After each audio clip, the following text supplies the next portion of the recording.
Good evening, welcome to the Fan Perspective. I'm your host, Nathan Lau, and the WNBA has finally reached the All-Star break, and so I felt it was time to do some mid-season power rankings. And this is not just about the record, but also just about which team scares me more going into the second half. Who do I think is going to be tougher to win games against? Most of the time it will reflect the current rankings directly, but around the middle it gets a little murky. So we're going to start from the bottom up with the Tulsa Shock. Now, I had high expectations of them going into the season, and I felt like they were a team capable of making a playoff run. And they've been playing great at times. It seems like they're in every game. It's always a contest.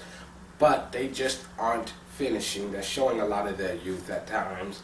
And even though they're an explosive team that's really fun to watch, it's just not amounting to wins. So it looks like they might have another top pick next season. But you know what though, Shock fans? You compile enough top 3 picks, eventually you gotta start winning somewhere down the road. It just has to happen. Give it a couple of years. They're going to be saying the Shock win the championship. You have number 11, the Seattle Storm, which this is mostly because they're in the Western Conference. You know, it's very tough, but honestly the only reason they're not dead last is because they have a lot of games left at home. I think like 8 out of 10 of their games left are at home, something along those lines. And no answer, no explanation for that. They've just struggled. And I don't want to doubt them because last year I doubted them. They still made it into the playoffs. Albeit they kind of snuck in there on us. This year, though, I think that streak might come to an end. I just got a feeling. And then you got the Liberty, who are looking like just a huge disappointment this season. They made that trade to get Tina Charles, and you felt like that 1-2 punch of her and Pondexter would be enough that they'd be contenders. And they've been last place most of the year. They're playing much better now, but still, that win total is relatively low. And I think that they're good enough to get into the playoffs. I won't be shocked to see them there. It's just that at this point in time, the way that I've seen them playing, I don't really expect it. Then you got the Chicago Sky, who just fell down to last place with their 6th loss. And honestly, I wanted to put them even higher than this. They're this low because they've lost 6 in a row. They're dead last in the Eastern Conference right now. But they're not lower because I still hold on to the hope that Deladon will return. I know nothing right now. There's a chance she won't play at all this season. I mean, there's a possibility she won't play again. I hope that's not the case. She's one of my favorite players in the league, easily top 5. I really hope she's able to fight through this, and because I really enjoy watching her play basketball. I really hope she returns to the leagues. I'm such a huge fan of hers. If she doesn't return this year, and with Vandersloot out as well, that's really hurting them a lot. They've got the talent to win games. They're still capable of doing it. But for some reason, it's just not happening right now. And so, if their stars don't return, if they don't get Deladon and Vandersloot back, I very much expect them to get a lottery pick. Then at 8, you've got the Connecticut Sun. They're still a very young team, but they've been explosive at times. They can be really fun to watch. They've got some good veteran leadership on the floor, and their young players are playing pretty well. You see them at a high level at times, but at times they will also show their youth. They still struggle on the road. I think that I wouldn't be shocked to see them in the playoffs. I mean, they're in there right now. At the same time, if they did manage to slip out at the last moment, that wouldn't just completely shock me either. Then at number 7, I've got the Mystics. They've got a lot of great depth on their team. They play very well together. They've got a great head coach. They're one of the best defensive teams in the league as far as points allowed. I mean, they made it into the playoffs last year, and I feel like they're a little bit better this year. They struggle at times, but I feel like they should be capable of finishing in the Eastern Conference playoffs. And then at number 6, you've got the San Antonio Stars. They've been a 500 team basically all season.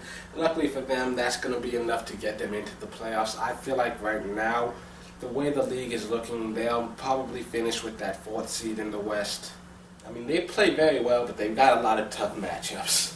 Plus, they're number 4 because I put the Sparks at number 5. Why'd I put the Sparks at number 5? Well, they struggled out of the gate, but they've still got Candace Parker putting on another MVP season. You know, she's got great numbers on a regular basis. She's got a good supporting cast, and it's a surprise that they play as bad as they did.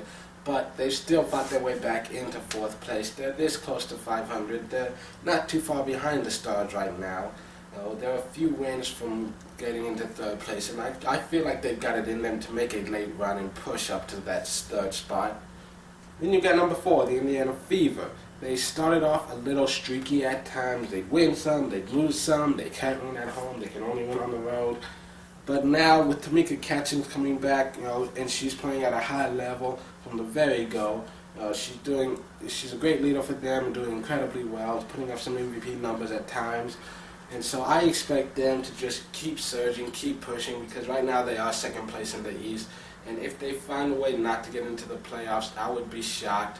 I think anything short of Catchings, re-injuring herself, re-aggravating her back, and having to miss more time, there's nothing other than that would keep them out of the playoffs right now. Then number 3, you've got the Atlanta Dream. They've got a great roster. McCautry's putting up some MVP numbers. Little and D'Souza, they're regularly banging it out inside or grabbing those boards.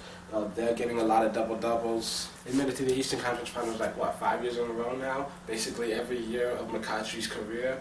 And then they've gone to the WNBA Finals, 3 times in the past 4 years? This is a team that was already great. The only thing I'm worried about is that last year they started off incredibly well, and then they had a late skid in the second half, so be wary of that. But a lot of that was due to injuries, so I think if Atlanta stays healthy, there's no one who can knock them out of 1st place in the East. As I've said repeatedly throughout the season, the Western Conference is a lot stronger than the East, which is why my top 2 in the power rankings are from the Western Conference. Number 2 is the Minnesota Lynx. Now, they've been a little banged up this year. They've been missing Rebecca Brunson all season. Augustus has missed the last few games. But you wouldn't even notice it because Maya Moore has played incredibly well. She's very likely to get MVP this year.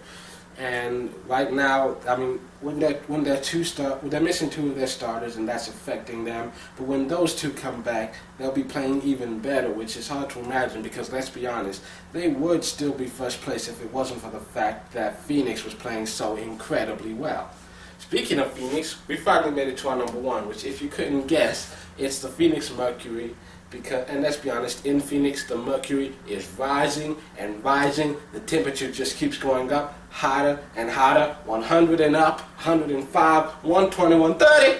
The roof is on fire, but we don't need no water. Let this whole motherfucker burn. They've won 12 straight games and are just 1 win or 1 Seattle loss away from clinching a playoff berth with an entire month still left in the season. So those are my power rankings, and I know there are going to be plenty of people who disagree with them. I look forward to that.